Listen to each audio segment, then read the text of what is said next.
देवाल जी, भारतीय जनता पार्टी और लोक दल सभी वरिष्ठ पदाधिकारी सामने बैठे हम सबके आधुनिकताएं हैं, जो अभिभावक हैं, जनता के लोग अब फैसला करेंगे। फैसले की घड़ी है, निर्णायक भूमिका तो आप लोग, हम लोग जो कर सकते थे हमने किया।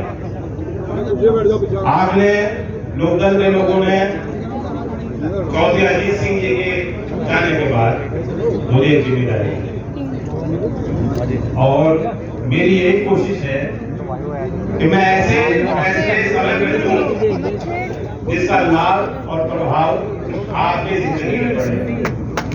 उन लोग, उन क्षेत्र के, गांव के लोग, आसपास क्षेत्र के लोग, आप हमेशा सामाजिक कार्य में तत्पर रहे। मुझे खुशी भी जानकर अभी बीते दिनों में शहीद भगत सिंह जी के परिवार के भी, उनके परिवारजन यहाँ आए, आपने भरपूर उनका स्वागत किया, सत्कार किया, उनकी बातें भी यहाँ मन सजा के सुनी। दीपक को भी ले लो भाई। मुझे वो भी दिन याद है जब ये चौधरी साहब की मूर्ति का अनावरण हुआ, जिस तरह की आज बैठक हो रही है, एक उमंग, एक उत्साह, एक भावना आपने प्रकट की, उसी तरीके से, उसी मिजाज और मन दिल लेके आप लोग आए। मुझे हमारे चौधरी सूरजमल जी की भी याद आ रही है, क्योंकि जहाँ आपने मुझे बैठा रखा, मेरे बगल में वो बैठे थे और उन्होंने मेरा हाथ पकड़ा, मुझे आशीर्वाद देना चाह रहे थे। मैंने उनका हाथ पकड़ के मुझे महसूस हुआ कि आपको बुखार हो रहा है। तो बुखार तो हो रहा है, लेकिन मुझे तो आना था। चौधरी सूरजमल जी भी कभी कोई सामाजिक मंच छोड़ते नहीं। मैं उनको भी आज इस मंच के माध्यम से, सब लोग हमारे परिवार के लोग हैं, श्रद्धांजलि अर्पित करता हूं। जहां तक बात अब चुनाव की है, चुनाव की जानी चाहिए बिना किसी लाभ लपेट के। लोग मुझे अच्छी तरह जानते हैं। 3 छोटे क्षेत्र ऐसे हैं जहां के लोग मुझे बहुत अच्छी तरीका जानते हैं। एक तो मथुरा, क्योंकि वहां में चुनाव भी लड़ा, सांसद रहा। इस क्षेत्र से कई गुना ज्यादा वहां गाँव, छोटे छोटे गाँव, 10-15 घर के बसे हैं। कभी उनकी बसावट हुई बड़े गांव से निकल के, निकासी उनकी, वही पैसा परिवार, कोई उनका गाँव। फिर भी मैंने कोई छोटा गांव वहां छोड़ा नहीं। हर गांव में मैं गया। उसी तरीके से बागपत क्षेत्र तो ऐसा है जो आप जानते हो, चौधरी समय से चौधरी अजीत सिंह जी वहाँ चुनाव लड़ते भी थे और जीतते भी थे। तीसरा क्षेत्र ये आपका है, क्योंकि कैराना में जब आए मुझे लगता है कि इस क्षेत्र में भी कोई गांव अछूता नहीं रहा जिसमें हम और आपने जाकर प्रयास। आप तो मुझे अच्छी तरह जानते हो, कोई बात मेरे चेहरे पे या जुबान पे ना आए उससे पहले आप मेरी बात को इशारे के तौर पे समझ जाओ। रणनीति, सामाजिक जीवन और राजनीतिक जीवन में रणनीति होनी चाहिए। ये नेता का काम होता है।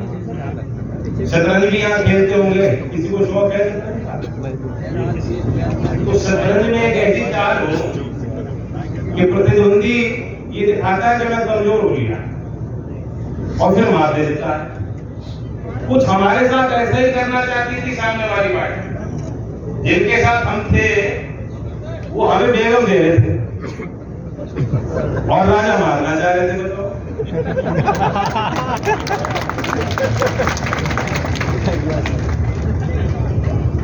हमें गुरमालाल नहीं है, उनकी अपनी जिम्मेदारी, अपने दल के लिए, मेरी जिम्मेदारी अपने लोग। देश में क्या हो रहा है, कौन से मुद्दे आगे बढ़ कर जिनकी सरोकार जनता के बीच में है, विश्वास जनता का किन लोगों पर है, उसे हमने और आपने भी देखा। और नेता की बड़ी जिम्मेदारी होती है, कभी कभी तो कड़वे फैसले लेने पड़ते हैं, लोग मनाने पड़ते हैं कि भाई साथ दो, अब तो फैसला हो गया। और कभी कभी ऐसा होता है कि जनता फैसले लेती है और नेता कहती है कि जनता ही सही है, मैं जनता के साथ चलूं। जनता के आगे आगे चलने वाला भी नेता होता है। जनता को मोड़ने वाला भी नेता होता है, और कभी कभी जो जनता का निर्णय, जनता का मिजाज, जनता का जो मन, कौन सी बात जनता को ठीक लग रही है, उस बात के साथ खड़े होने वाला व्यक्ति भी नेता होता है। लोकल वालों को समझा सकता हूँ, मैं तो लोकल के लोगों से खास तौर से बात करने आया। बीजेपी के उम्मीदवार है ही हमारे, लोकल वाले पूरे अधिकार के साथ इनसे काम नहीं लेंगे, और लोकल के मान सम्मान और कार्यकर्ता के मान सम्मान के लिए हम कसर कर भी सकते हैं, ये कसर नहीं छोड़ने वाला।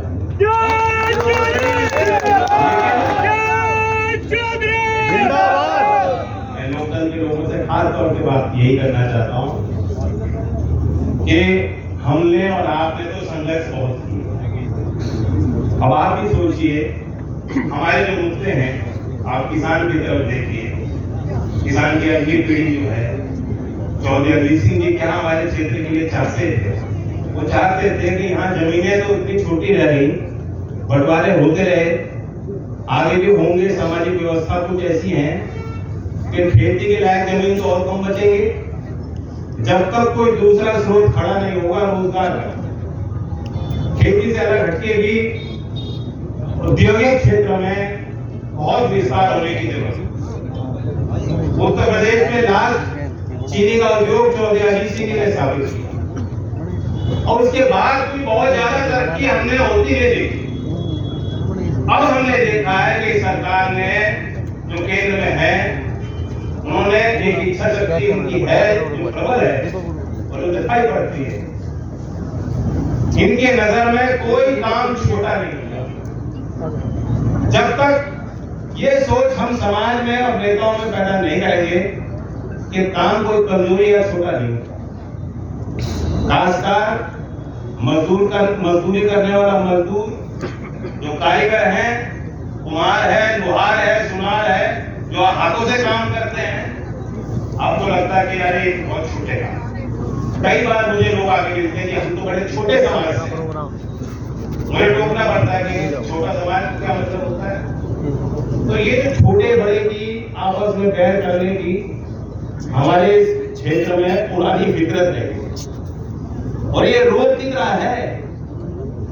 इस व्यवस्था से बाहर निकलते हो, शहर में चले जाते हैं लोग, तब भी वो जाति से नहीं ऊपर उठ पाते। यही तो चौधरी चरण सिंह जी की मुख्य लड़ाई थी। वो जातियों को महत्व इतना ही देते थे कि उनको यह समझ में था कि मंच पे, राजनीतिक व्यवस्था में, सामाजिक मुख्य धारा में हमें ख्याल रखना है, कोई भी जाति वंचित न रहे। इसलिए बहुत से ऐसे समाज के लोग जिनको कभी मौका नहीं मिला, चौधरी साहब ने डीकेडी के समय से उनको चुनाव भी लड़ाया, संगठन में हुआ। आज वही हम स्थिति देख रहे हैं, वही एक राजनीतिक सोच देश में करने की कोशिश सरकार में बैठे लोग कर रहे हैं। ये एक योजना का नाम बताना चाहता हूं, जो उदाहरण है विश्वकर्मा योजना। नरेगा योजना है मजदूर के लिए, लेकिन गांव में हो या शहर में हो, जो कारीगर है, जो नाव बनाता है, जो बर्तन बनाते हैं, जो मूर्तिकार है, जो माला बनाते हैं, वही लोहार, कुम्हार, सुनार, इनके लिए कौन सी योजना बनी थी? 13,000 करोड़ की योजना है। किस तरीके से इन लोगों को हम प्रशिक्षित करें, उनको लाखों रुपए तक का लोन देने की व्यवस्था अभी सितंबर 2023 में लॉन्च हुई, प्रधानमंत्री विश्वकर्मा। इसकी अभी शायद बहुत लोगों को जानकारी नहीं होती, लेकिन हम लोग मंचों से इसलिए बताने आए हैं कि बहुत बारीकी से सोचा जा रहा है किसान और भवेल। अब किसान की मुख्य बात है दाम की। हर फसल का दाम कैसे बेहतर किसान को दिया जाए, कैसे सुनिश्चित हो। गन्ने की फसल की अपनी समस्याएं हैं। अब मैं धान का एग्जाम्पल देना चाहता हूं। आज यहाँ अखबारों में छपी नहीं होगी बात। पहली बार भारत सरकार ने 2020 में इसका प्रयोग किया। बाली में मंत्रियों की एक कॉन्फ्रेंस हुई संयुक्त राष्ट्र के तत्वाधान में, और वहां एक औजार तैयार किया गया। 5वीं बार 2020 के बाद भारत सरकार ने उसको प्रयोग किया है किसानों का बचाव करने के लिए। आपको मालूम है कि WTO के नियम है कि भारत जैसे विकासशील देश, कृषि प्रधान देश, जितना किसी फसल का देश में उत्पाद होता है उससे 10% ज्यादा समर्थन किसानों को नहीं दे सकते। ये आज की शर्त नहीं है, आज का कानून नहीं, पहले से लागू WTO के तहत चल रहा है। लेकिन 2020 में सरकार ने कहा नहीं, हम बड़े पैमाने पे किसानों से खरीदना भी चाहते हैं, उसका भंडारण भी करना चाहते हैं, उसका वितरण करना चाहते हैं। और फिर हाल में 5वीं बार भारत सरकार ने कहा कि धान की हमने total value of production $5300 crore है और हमने उसका 12% यानी 10% को लांग दिया। 12% समर्थन अनुदान के रूप में, चाहे वो खाद की सब्सिडी हो, बिजली की सब्सिडी हो या खरीद रहे हो किसान से, 12% तक हमने दी है। और भारत सरकार ने छूट मांगी है WTO। तो मंच पे कह देना बहुत आसान है, लेकिन भारत सरकार मेरी नजर में आज इन विषयों को लेकर बेहद गंभीर है। और जो सरकार चौधरी चरण सिंह जी को भारत दे सकती, वो किसान के नाम पे कभी क्यों कोई कसर छोड़ेगी? नहीं छोड़ेगी। जो कमियां रही हो, जब पहले लोकदल का आदमी खड़ा होता था तो बुरा मत मानना बीजेपी के साथ हो सकता है सरकार में काफी लोग थे, हम लोग तो सड़क पे थे, आप लोग सड़क पे, आप सदन में, हो सकता है ये लोग सोचते हुए प्रतिद्वंदी आ गए हमारे। लेकिन आज जब लोकदल का रंग हरे रंग का पट्टा टोपी पहन के आप जाओगे तो कहेंगे हमारे सहयोगी आ गए, हमारे साथी आ गए। इतना बड़ा फर्क होगा। जब मैं किसी मेज में बैठ के, चाहे मुख्यमंत्री के यहाँ हो, चाहे देश के किसी कार्यालय के अंदर हो, किसी मंत्रालय की बात हो या प्रधानमंत्री के सामने कोई बात हो, अगर मैं खड़े होकर यहाँ सामने के लिए या किसानों के लिए जो लोकदल की विचारधारा 24 साल की है उससे जुड़ी कोई बात कहूंगा, तो आज उस बात को लोग हाथों हाथ लेंगे, गले मिलाकर हमारे काम को पूरा करने जाने का प्रयास।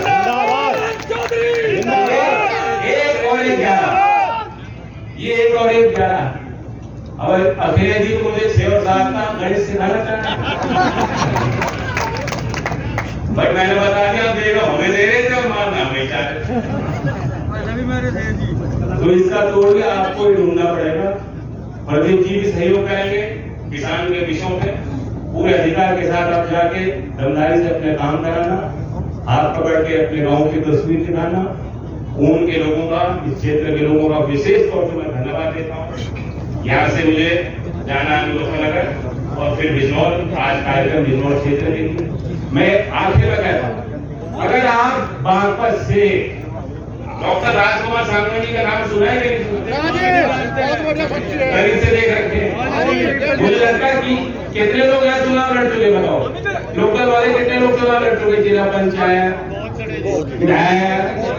आप सबके चुनाव में डॉक्टर सांगवानी करने आए थे, मदद करने आए थे। और चंदन चौहान नौजवान है, संजय चौहान जी उनको भी जानते हो आप। अगर उन दोनों सीट पे लोकदल को जिताना चाहते हो तो जितने वोट से पिछली बार जिताया था उससे ज्यादा वोटों से प्रदीप जी को जिताना चाहिए।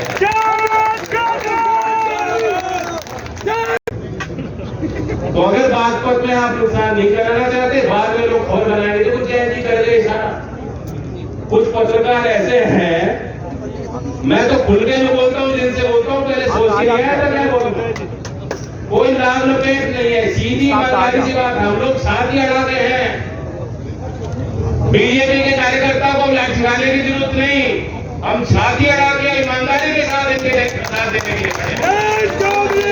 और इनकी भी कुछ व्यवहारिक बातें हैं, ये काम लेना भी जानते हैं, ये व्यवस्था बनाना भी जानते हैं।